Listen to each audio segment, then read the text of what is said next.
a DC area native, and she has taken a semester off from Middlebury College to work as a field organizer on the Obama campaign in New Hampshire. Give it up.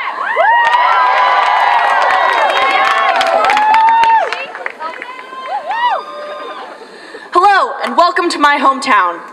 I grew up in Northern Virginia, just 10 minutes away from here. Politics are regular dinner time conversation. I've had favorite senators as long as I can remember, and I've marked the passage of time with presidential elections. I started working on political campaigns when I was 14, and when a young junior senator from Illinois started making waves in 2007, I eagerly hopped on his campaign, making calls, knocking on doors, helping him win the nomination and win the presidency.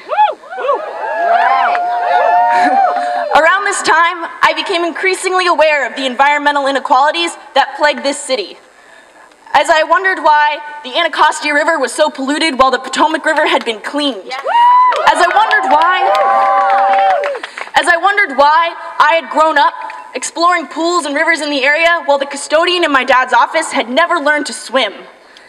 I came to realize the disproportionate burden of climate change, from the damage from Hurricane Katrina, to the droughts in East Africa, to the Maldives. My comfortable suburban life, the 2.3 kids, the big backyard, the station wagon, it was causing a carbon footprint that was disproportionately affecting others.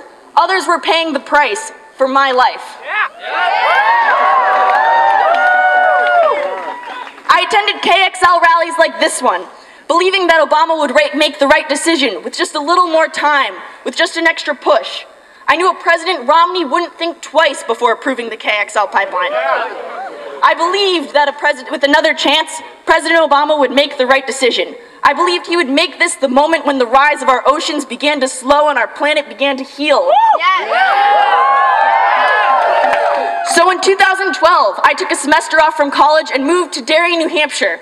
For 6 months, I told folks this very story, that I wanted climate justice and I believed that President Obama was our best chance for national action.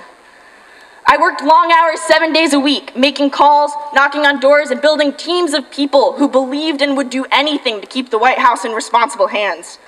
From late nights finishing conference calls only to stay up all night making packets, to early mornings distributing tickets so others would have the opportunity to be inspired by our president, I was all in. I was all in because I wanted a president who took these threats to our future seriously. But now I'm not convinced. President Obama, you promised this summer not to condemn my generation to a planet beyond fixing. You promised not to approve Keystone if it would exacerbate the climate problem. You said we don't have time for a meeting of the Flat Earth Society, but equally laughable is the idea that extracting the tar sands wouldn't exacerbate the climate problem. Every step of the way, Keystone is an environmental disaster. From the First Nations communities whose cancer rates are rising as their land is being destroyed, to the communities along the pipeline who are living in constant fear of spills, to the refinery towns where low-income folks and people of color are disproportionately affected by the health problems caused by this dirty process. And it is not just people on the front lines. James Hansen said that Keystone would be game over for the planet.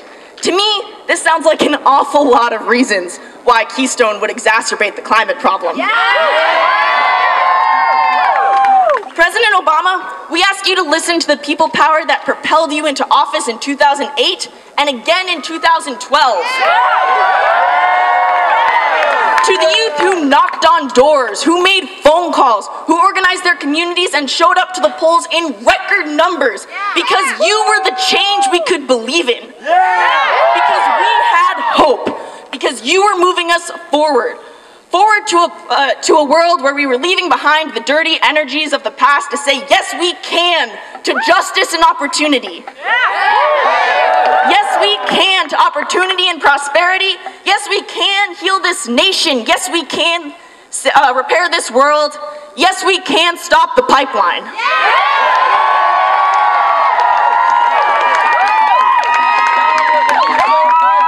President Obama, we voted you in for change. Climate change isn't what we were looking for. Reject the Keystone Pipeline.